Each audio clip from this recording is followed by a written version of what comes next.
தீபம் விளக்கேற்றும் எண்ணெய், ஒரு தெய்வீக அனுபவம். அன்புள்ள மிதுன ராசி அன்பர்களே வணக்கம். மிதுன ராசி அன்பர்களுக்கு புத்தாண்டு பலன்களை நாம் பார்க்க போகிறோம். தமிழ் புத்தாண்டின் பெயர் பராபவ ஆண்டு. ஏப்ரல் 14 புத்தாண்டு ஆரம்பிக்கிறது. புத்தாண்டு ஆரம்பிக்கும் அன்று கிரக நிலைகள்: குரு பகவான் மிதுன ராசியில் ஜென்ம குருவாக இருக்கிறார். 3 கேது பகவான் சாதகமாக இருக்கிறார். 9ஆம் இடத்தில் சந்திரன் ராகு, 10 ஜீவனஸ்தானத்தில் செவ்வாய் புதன் சனி, லாபஸ்தானத்தில் சூரியன் சுக்கிரன் இருக்கிறார்கள். குடும்பத்தை பொறுத்தவரை மனைவிக்கு அடிக்கடி உடல் நல குறைவுகள் உண்டாகும். வைத்தியம் செலவுகள் அதிகரிக்கும். அடிக்கடி மருத்துவமனைக்கு மனைவியை அழைத்து செல்ல வேண்டியிருக்கும். அதிக செலவுகள் உண்டாகும். பட்ஜெட்டுக்குள் தாங்கள் செலவு செய்தல் முடியாது. ஆக மிதுன ராசி அன்பர்கள் திட்டமிட்டு செலவு செய்தல் வேண்டும். வரவு அதிகரித்தாலும் கூட செலவுகளும் அதிகரிக்கும். திருமண தடை உண்டாகும். சுபகாரியங்களில் திருமண தடை உண்டாகும். பெண்களுக்கு மனதிற்கு பிடித்த வரன் அமைவது கடினம். உறவினர்களுடைய தொல்லைகள் அதிகமாக இருக்கும். உத்தியோகத்தை பொறுத்தவரை ஆண்டின் முற்பாதி நன்மை, பிற்பாதி கடினம். உழைப்பு அதிகமாக இருக்கும். பிறர் வேலைகளையும் தாங்கள் சேர்த்து செய்ய வேண்டியிருக்கும். ஆகவே உடலில் அசதி, சோர்வு வந்து விலகும். உயர் அதிகாரியுடைய கண்டிப்புக்கு ஆளாவீர்கள். தொழில் வியாபாரத்தை பொறுத்தவரை நன்மை. தொழிலில் லாபம் அதிகரிக்கும். தொழிலாளர்கள் நன்கு ஒத்துழைப்பர். வியாபாரிகளுக்கு பொருட்கள் தேக்க நிலை உண்டாகாது. சரக்கு, கமிஷன், ஏஜென்சி, ஷேர் மார்க்கெட்டில் ஈடுபடும் அன்பர்களுக்கு நல்ல பண வரவுகள் உண்டாகும். அதில் எந்த விதமான சந்தேகம் கிடையாது. பழைய கடன்களை அடைப்பீர்கள்.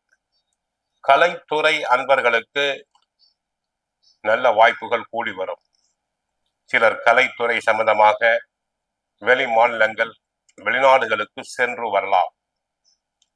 ஆடல், பாடல், நாட்டிய துறையில் உள்ள அன்பர்களுக்கு நல்ல பண வரவுகள் அதிகரிக்கும். சினிமா நடிகர், நடிகைகளுக்கு நல்ல பட வாய்ப்புகள் கிடைக்கும். தயாரிப்பாளர்களுக்கு பட தயாரிப்புக்கு தேவையான உதவிகள் அனைத்தும் கிடைக்கும். அரசியல் துறையை பொறுத்தவரை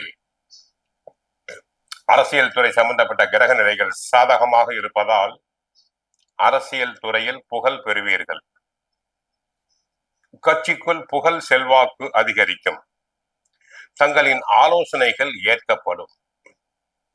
தேர்தல் நெருங்கி வருவதால் தேர்தலில் நிற்போருக்கு எளிதாக வெற்றி பெறலாம்.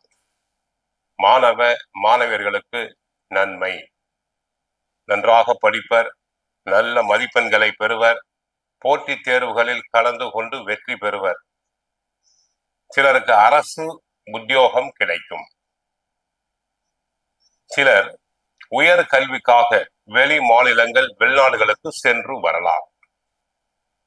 ஆக மாணவ மாணவர்களுக்கு நன்மைகள் அதிகரிக்கும்.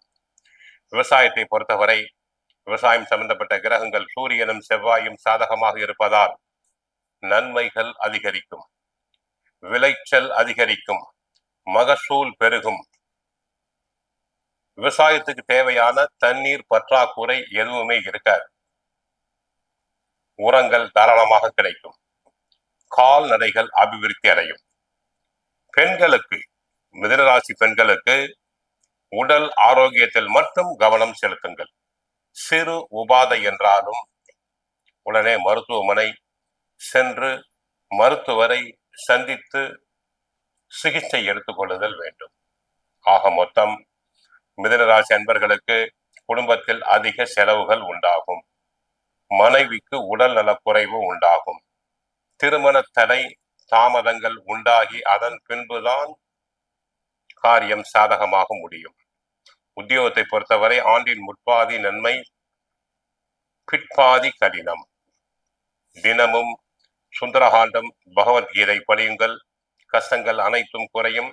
தினமும் ஹரே கிருஷ்ணா கிருஷ்ண கிருஷ்ண ஹரே ஹரே, ஹரே ராமா ராம ராம ஹரே ஹரே என்ற மந்திரத்தை 108 முறை சொல்லுங்கள். வாழ்க வளமுடன், மங்களம் உண்டாகட்டும். ஹரே கிருஷ்ணா.